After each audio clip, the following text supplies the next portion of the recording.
12시 많은 참여 바랍니다.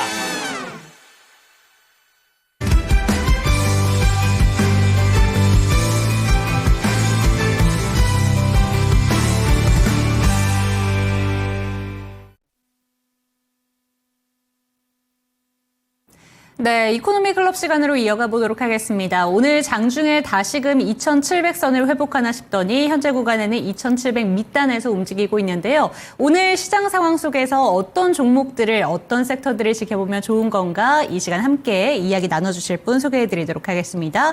토마토 투자 클럽의 이승석 전문가와 이 시간 함께합니다. 전문가님 안녕하세요. 네, 안녕하십니까. 네, 오늘도 시장에서 주목할 만한 섹터에 대해서 짚어주신다고 들었는데 주제부터 만나보시죠. 네, 오늘 주제는 이렇게 잡아주셨습니다. 증시의 고점 징후, 지주사 강세, 심층 분석 이렇게 한번 짚어주셨는데 사실 지난주 한 주간을 돌아봤을 때 지주사들의 강세가 정말 돋보였습니다. 그간 이 방송을 통해서 저 PBR 종목들이라던가 고배당 종목들에 주목을 해야 된다라고 많이 얘기를 해주셨는데 사실 지난주에 너무 잘 나왔잖아요. 주가의 흐름들이. 그동안 이쪽 섹터를 지켜봐 주신 이유가 있을 것 같습니다. 어떤 이유였을까요? 예, 이게 경험의 데이터죠. 그러니까 과거 증시가 강세를 보일 때 자회사들의 퍼포먼스가 좋은 기업들의 주가 움직임이 좋아지고 보통은 이제 지주사는 이제 후행격의 종목입니다. 그러니까 앞단에서 맨 먼저 움직여주는 게 아니라 앞에서 충분히 시장이 움직여주고 주도주가 움직인 뒤에 움직여주는 종목군이다 보니까 이제 지주사가 지난주에 시그널이 나왔던 것 중에 하나가 이제 한화가 먼저 움직이기 시작했죠. 네. 한화가 지난주 초에 이제 먼저 1차적으로 상승이 나오기 시작했고 그날 이제 요 구간이 되겠죠. 여기서부터 이제 지주사에 대해 관심 얘기 드리면서 SK, 그다음에 두산, 그다음에 이제 금융지주, 그다음에 지주사 내에서 순환매까지 이제 형성될 가능성이 있다는 말씀을 드렸었습니다. 그 외에도 이제 뭐냐면 지주사의 가장 큰 투자 매력이라고 하는 거는 최근에 이제 미국은 여전히 이제 금리가 동결되고 있는 상태가 유지되고 있습니다만 지난주에 이제 한국은행이 금통위에서 이제 금리를 인하를 했죠. 그다음에 이번 주 목요일 날에 이제 22 이제 통화금융정책회의가 열릴 예정인데 여기서도 0.25%의 추가 금리 인하 가능성이 높습니다. 그러니까 지금 미국을 제외하고 나머지 국가들은 전부 다 금리를 인하하는 추세로 가고 있는 거죠. 여기서 일본도 이제 금리를 올리고 있고 일본이 지금 이제 이상물가 급등 때문에 이제 이런 현상이 생기고 있는데 어찌됐든 간에 이제 저금리 기조로 넘어가다 보니까 고배당주, 그러니까 저PBR, 저평가돼 있는데 배당을 많이 주는 종목을 좀 관심을 갖자고 그동안 이제 말씀드렸고요.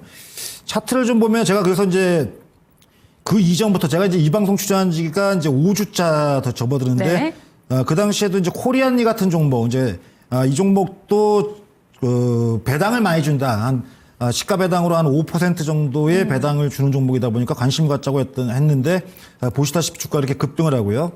그다음에 이제 그날 같이 이제 말씀드렸던 종목 중에 하나가 HMM입니다. 네. 물론 이제 요즘에 이제 이슈가 있죠. 이제 이 해운사에 대한 부산 이전 이슈도 있고 하지만 어쨌든 이 회사 같은 경우에도 이전에 기업이 안 좋았던 상황에서 정상화가 됐고 그다음에 이제 돈을 벌어가지고 주주들한테 배당까지 하고 있고요. 오늘 시장에서도 잘 보면 KTNG 같은 종목이 움직이고 있죠. 역시 이제 배당 매력이 있고 저 PBR주라는 겁니다.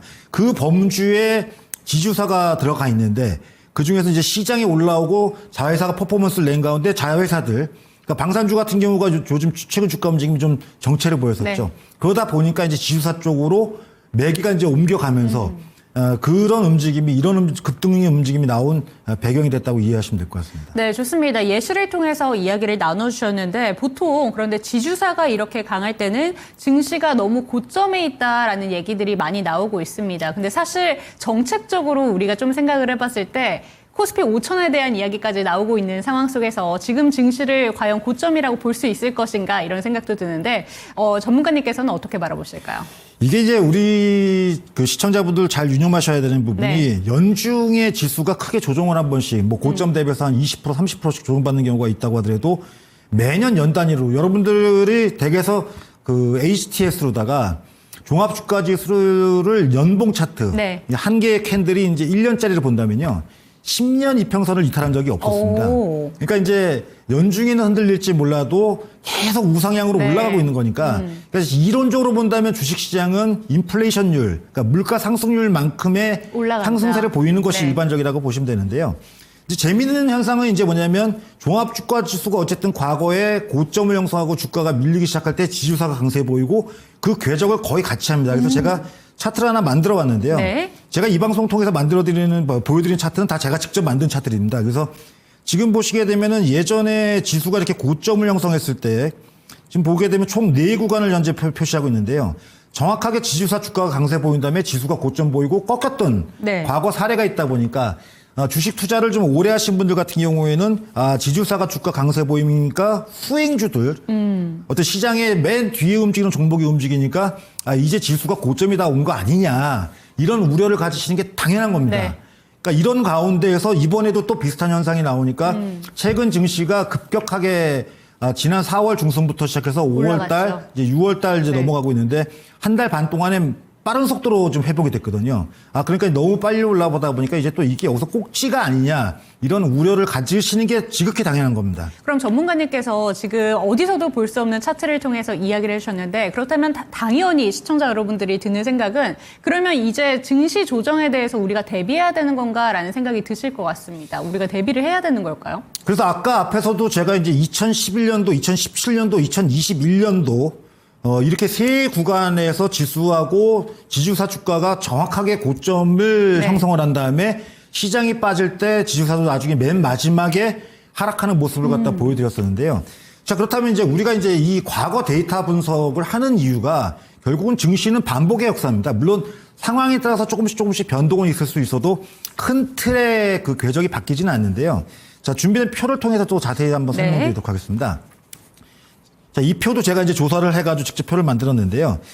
자, 2011년도, 2017년도, 2021년도, 그리고 현재, 지금의 구간하고를, 비교를 해서 말씀드리겠습니다. 먼저 상승 트리거.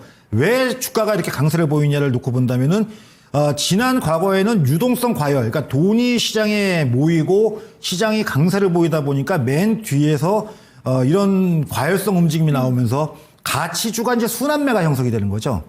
근데 이번에는 트리거의 역할을 한 게 뭐냐면 물론 아직은 어느 대통령이 정권을 잡고 어떤 정책을 펼칠지 모르겠습니다만 어쨌든 시장에 어떤 이슈를 던져준 거는 상법 개정에 대한 내용이 네. 트리거가 됐다고 볼 수 있겠고요. 그다음에 이제 지배 구조의 리레이팅. 이 지주사라는 게 1999년도에 우리나라에 도입되기 시작했는데 그 이전에 지주사를 만들 수가 없었습니다. 근데 99년도부터 지주사가 만들어진 이후에 그동안 이제 말이 많았었던 그 종목군이었죠. 근데 최근에는 이제 뭐냐면 어쨌든 투명한 경영에 대한 부분과 그다음에 배당을 많이 주는 거에 대한 부분이 그다음에 또 저평가돼 있다는 네. 부분이 시장에서 이슈가 되고 있다는 거고요. 또 하나 표를 보시게 되면 예전에는 펀더멘탈 기본적인 실적하고 무관하게 주가가 아까도 얘기했다시피 유동성 문제로다가 강세를 보였다면 최근에는 자회사의 퍼포먼스가 나오는 기업군들. 그쵸. 아까도 말씀드렸다시피 한화가 지금 현재 지주사의 대장주 역할을 하고 있는데 하나는 뭐 하나 에어로스페이스부터 시작해서 이 방산과 관련된 상당히 좋은 퍼포먼스를 내고 있죠. 뭐 기타 뭐 두산 같은 경우에도 두산 에너빌리티라든지 또 SK도 SK 하이닉스라든지 이런 자회사의 실적 퍼포먼스가 시장에 반영이 되고 그 주가에 반영이 되고 있다는 겁니다. 그래서 동반해서 이제 움직이는 경우에 보면은 이제 보통은 우리가 이걸 전통 가치주로 평가를 했었습니다. 과거에는. 네. 근데 요즘에는 아까도 좀 전에 말씀대로 자회사의 실적이 뚜렷하게 개선되고 있다는 거에 시청자분들이나 투자자분들이 주목을 하실 필요가 있겠고요. 과거에는 시장의 꼭지의 맨 말미에 기관의 수익률용 상품이었습니다. 그러니까 기관들이 수익을 보충하기 위해서 지주사 쪽에 매수가 집중되고 그로 인해서 주가가 급등하는 현상을 보이고 그때 외국인들은 발을 빼고 시장에서 빠져나가기 네. 시작하는 움직임을 보였는데요. 최근의 동향을 보시게 되면 외국인들도 해당 종목군들 들어오고 있죠. 좀 매수를 하는 움직임이 나오고 지난주 금요일 날은 일부 차익 실현이 있었습니다만 시장의 외국인들이 지난 4월 달에 약 한 11조 원 정도 이상 매도했다가 5월 달에는 약 1조 원 이상 네. 정도의 매수로 돌아서고 있는데요. 물론 아직은 빠른 템포의 매수 전환은 아니라고 하더라도 어쨌든 외국인들이 참여하는 가운데에서 이런 종목군들의 움직임이 활발해지고 있다는 거에 좀 주목하실 필요가 있다는 겁니다. 그래서 다시 한번 정리하자면 과거에는 기관의 수익률을 맞추기 위한 전유물이었다면 지금의 현상은 외국인들까지 수급에 동참하고 있다는 거에 대해서 좀 주목하시겠고요. 맨 마지막으로 이게 굉장히 중요한 부분이 되겠는데요.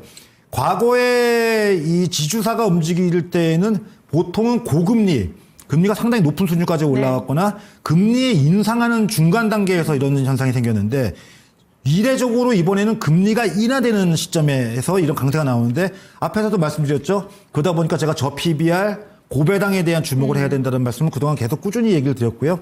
그럼 운용사들 입장, 내지는 이제 외국인이나 기관들 같은 경우에 운용하는 입장에서는 시세도 시세지만 시중 금리보다 더 높은 수준의 배당을 주는 종목에 대한 투자 매력이 높을 수뿐이 없는 상황이거든요.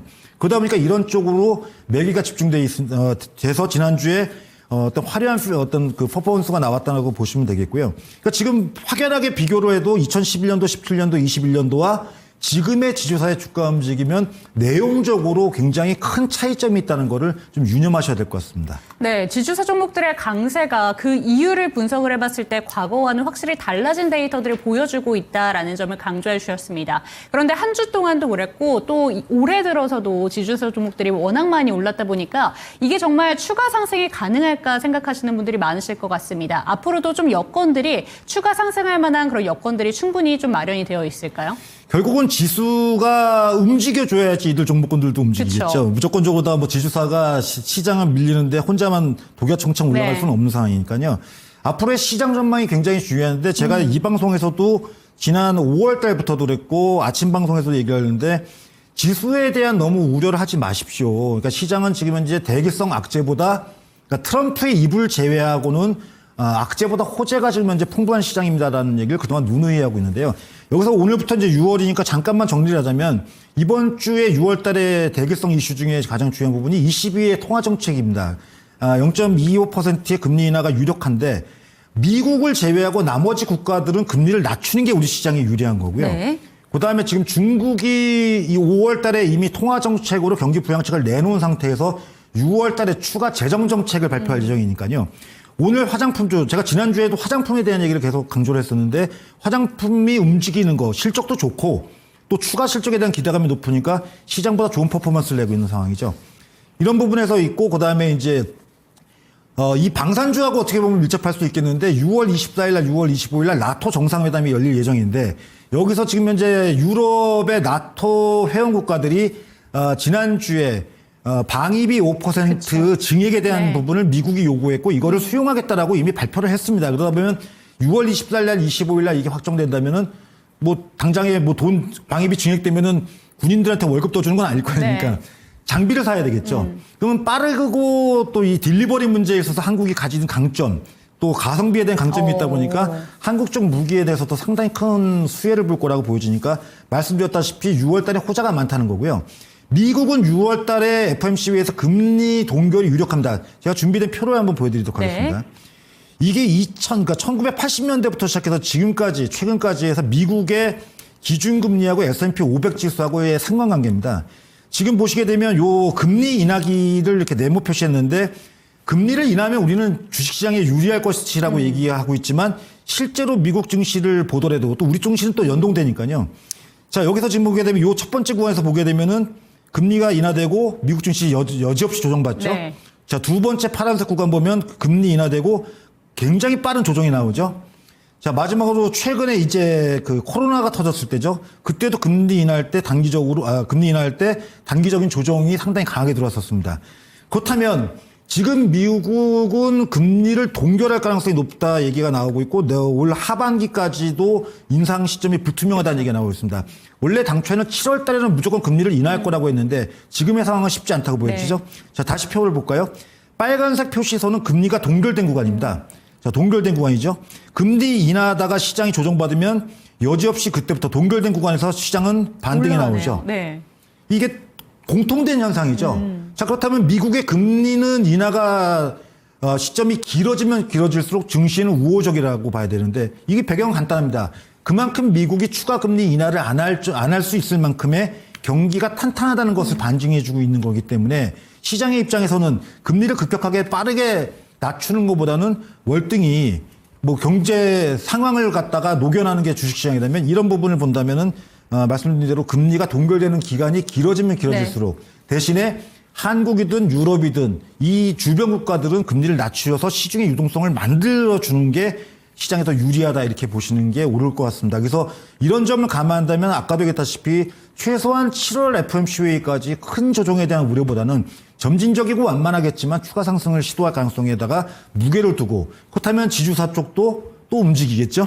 네, 그런 점을 좀 유념해서 보실 필요가 있겠습니다. 네, 시장에 대한 너무 큰 우려 없이 FOMC의 금리 동결이 우리 국내 증시에는 우호적인 환경을 만들어줄 것이다라는 점을 짚어주셨습니다. 그럼 끝으로 지주사를 투자할 때 어떤 포인트를 살펴보면 좋을까요? 좀 말씀드렸던 부분을 좀 요약해서 마지막으로 정리를 좀 해드리자면요. 어쨌든 아까도 표에서 보여드렸고 그건 뭐 제가 인위적으로 제 주관적으로 한 게 아니라 객관적 데이터를 통해 가지고 여러분들한테 말씀드린 거니까요. 지주사에 대한 투자 포인트는 제가 좀 4가지 정도로 정리를 좀 해볼게요. 이전에 지주사의 주가 강세는 유동성 랠리적인 측면이 강했다면 지금은 펀더멘탈이 받쳐주는 가운데에서 움직이고 있다는 거에 유념하신다면은 결국은 시장이 1차적으로 지수가 올라갈 때 보통은 이제 주도주가 끌고 올라가죠.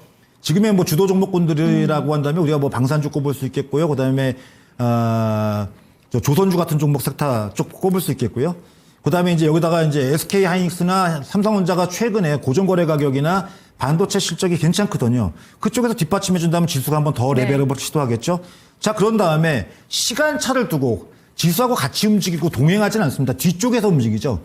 그렇게 되면 지수가 올라간 다음에 조금 쉬는 구간에서 지도주가, 그러니까 지주사 쪽에 다시 강세를 보인다고 생각한다면은 시청자분들도 이런 부분에 염두에 두시고 시장의 흐름을 잘 편성해야 되겠죠. 지금 당장에 최근에 주가가 올라온 다음에 정체를 보이니까 지주사 쪽이 움직였다. 그럼 다시 레벨업 된다고 한다면 주도주 쪽으로 관심을 갖고 그쪽에서 포트를 적극적 편입, 그다음에 그쪽이 어느 정도 움직인 다음에 지수가 정체 보이고 주도주 쪽에 상승 정체 흐름이 나타날 때 지주사 쪽에 좀 집중을 해주시는 이런 투자 전략을 구성하신다고 한다면 시장 대비해서 좋은 퍼포먼스, 그러니까 수익을 내지 않을까 싶습니다. 그래서 지금의 현상과 과거의 현상을 비교해 설명드렸는데 간단하게 얘기해 드리자면 이번 지주사의 강세는 증시 고점의 시그널로 이해하시는 거는 그냥 과거의 경험상의 그냥 데이터라고 생각하시고요. 내용적으로 완전히 달라졌다는 점을 좀 유념해서 투자에 임하시기 바랍니다. 네, 지난 한 주간의 분석을 해봤을 때 ETF상에서도 지주사 종목들의 강세가 제일 강했다고 합니다. 그렇기 때문에 이번 주에도 지켜보시면 좋을 것 같은데요. 투자 포인트들 상세하게 안내해 주셨으니까 참고가 되셨으면 좋겠습니다. 오늘 말씀 감사드립니다. 네, 고맙습니다. 네, 여러분들의 투자 판단에 도움이 될 만한 정보들 제시해 드렸습니다. 하지만 특정 종목에 대한 상승과 하락은 보장하지 않는다는 점 반드시 기억해 주시고 저희는 내일 이 시간 다시 뵙도록 하겠습니다. 시청해 주신 여러분 고맙습니다.